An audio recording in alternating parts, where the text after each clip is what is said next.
All right, let's get right into it. When you think of Python, what comes to mind? Probably simple scripts, maybe your first Hello World program. But today, in 2026, thinking of Python like that is, well, it's like saying an iPhone is just for making phone calls. We're going to peel back the curtain and look at the real Python, the invisible engine that is truly running our modern world.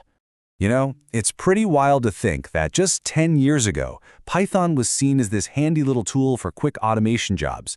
Fast forward to today, it's the language running mission-critical systems at the biggest companies on the planet. And this wasn't some slow, gradual change. It was a seismic shift in how our digital world gets built. Understanding this evolution is absolutely essential for anyone in tech today. So let's be really clear. This isn't just hype or a passing trend. Python's dominance is built on something very real: massive, global adoption. It's the foundational engine humming away in the background of the brands you and I use every single day. And what's so striking here is just how diverse these companies are. You've got Google using it for massive scale automation and their cutting-edge AI research. Then there's Meta, which runs basically the entire Instagram backend on Python, juggling billions of requests.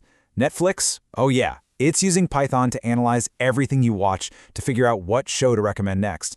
And it's not just big tech. We're talking JP Chase building complex financial models with it, and even NASA using it for heavy-duty scientific computing. This is our baseline. Python is, quite literally, everywhere. Okay, so for our first deep dive, let's look at Python's role as the digital backbone. This is all about how it's used to build and scale the huge, high-traffic platforms we all rely on. I mean, just stop and think about that question for a second. How do you actually serve a billion users at the same time? Every single time you're scrolling through your Instagram feed or binging a new series on Netflix, you are interacting with a system, most likely built on Python, that's engineered to handle these insane, unpredictable loads without even breaking a sweat. So, when we talk about this, what we're really talking about are backend services. Think of the backend as the brain of an application. It's all the stuff you don't see, the logic, the database connections, the APIs, that does all the heavy lifting. It's where the magic happens, and it's where scale is either won or lost. Now, building that brain means you have to pick the right tool for the job. And in the Python world, professionals have some amazing choices. For modern, super high-performance APIs, especially the ones serving AI models, the go-to is now FastAPI. If you need a full-blown system, something with an admin panel right out of the box, batteries included, then Django is your workhorse. And for a simple script or just a tiny prototype, Flask is still the perfect lightweight choice. And this choice has huge implications for today's tech. I love this quote because it nails it.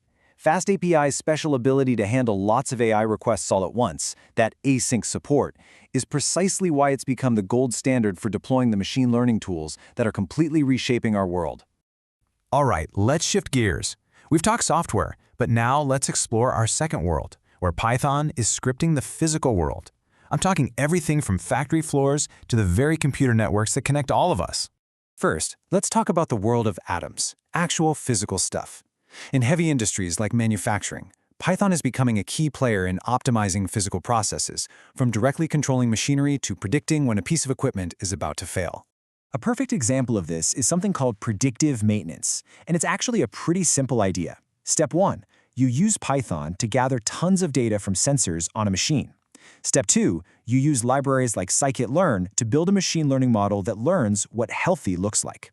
And finally, step 3, you deploy that model to watch the machine in real time and predict failures before they can happen. And the impact here is just staggering. A report from Deloitte found that using this kind of Python-driven system can lead to a 70% reduction in equipment breakdowns. That isn't just a small efficiency boost, that is a fundamental game changer for how entire industries operate. But Python doesn't just automate atoms, it's also automating the world of bits. It is at the absolute core of how modern computer networks and cloud infrastructure are managed today. So network engineers used to spend their days manually typing commands into hundreds of individual routers. Not anymore. Now they manage entire fleets with code. They just define what they want the network to look like in a simple file. Then they use a templating tool, Ginger2, to automatically create all the specific configurations. And finally, they use an orchestrator like Norner to push those changes out to thousands of devices all at once. It's incredible. On to our third and final world, data. Now, I know what you're thinking. Python for data science, we've heard it a million times, but hold on, because the tools of the trade have evolved dramatically to handle the absolutely insane scale of modern data. Yeah, we are no longer talking about a few thousand rows in a spreadsheet. Today, data analysts and scientists are expected to work with data sets that have hundreds of millions, sometimes even billions of rows. The classic tools, well, they just can't keep up. They just choke. For years, Pandas was the undisputed king. It's what everybody knows. It's comfortable. But for work where performance is everything, the industry is quickly shifting to a new challenger, Polars. It's built in a language called Rust, and it's designed from the ground up for pure speed and memory efficiency using every single core of your computer. And get this, the difference isn't just speed, it's also about efficiency. Benchmarks have shown that Polars can do the same work using 8 times less energy than Pandas. In a world of cloud computing where you pay for what you use, that is a massive, massive deal. And hey, for all the SQL lovers out there, there's another amazing tool called DuckDB. It's this brilliant little database that lets you run super complex analytical queries directly on your data files, often without that slow, painful step of loading everything into memory first. It's a key part of the modern data stack. Okay, so we've explored these 3 incredible worlds where Python is a dominant force. But what does all of this actually mean for you? Let's connect these skills directly to some real-world career paths. Look, if that whole digital backbone section got you fired up, then you're on the path to being a backend developer. If automating physical and digital infrastructure sounded awesome, you're looking at roles like automation engineer or DevOps engineer. And if the idea of forecasting the future with huge data sets is your thing, well, hello, AI ML engineer or quantitative analyst. And this really brings us to the single biggest takeaway of all this. Python's true power isn't that it's the absolute best at any one thing. Its power is its unbelievable versatility. Its ability to be a top-tier, professional-grade tool for completely different problems across backend, automation, and data. Because at the end of the day, Python is just the tool. A really powerful tool, for sure. But the most important question isn't about the language. It's about what you choose to build with it. So after seeing all this, I've just got one question for you.